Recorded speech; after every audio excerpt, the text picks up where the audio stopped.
অনুরাগের ছোঁয়া ধারাবাহিকের নতুন পর্বে দেখা যায় যে দীপার হাতে থাপ্পড় খাওয়ার পরেই সেখানে চলে এসেছে পালক, কাকিমা, উর্মি। হাতে তাদের লাঠিসোঁটা। এবার গুন্ডাগুলো পিস্তল বের করলে দীপা বলে, আপনাদেরকে তাহলে মিশকা পাঠিয়েছে, তাই না? তো এলাকার মহিলা পুরুষ দাবটি লাঠি নিয়ে বেরিয়ে পড়ো।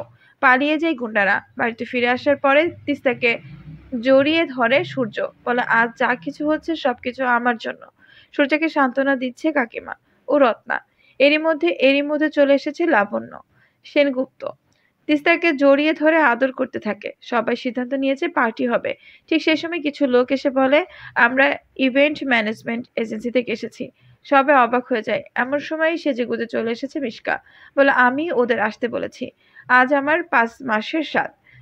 লোকজনকে কিচেনে যেতে দিচ্ছে না বলে মিশকা বলে, কেন এমন করছেন? গেস্টরা চলে আসবে। কিছু গেস্ট চলে এসেছে। সবাই বিরক্ত প্রকাশ করে। সূর্যকে থাকতে বললে দীপা কিন্তু বলে, স্বাদ অনুষ্ঠানে ছেলেদের থাকতে নেই। সূর্য চলে গেছে। দীপা স্বাদের থালা নিয়ে আসলে মিশকা অবাক হয়ে যায়।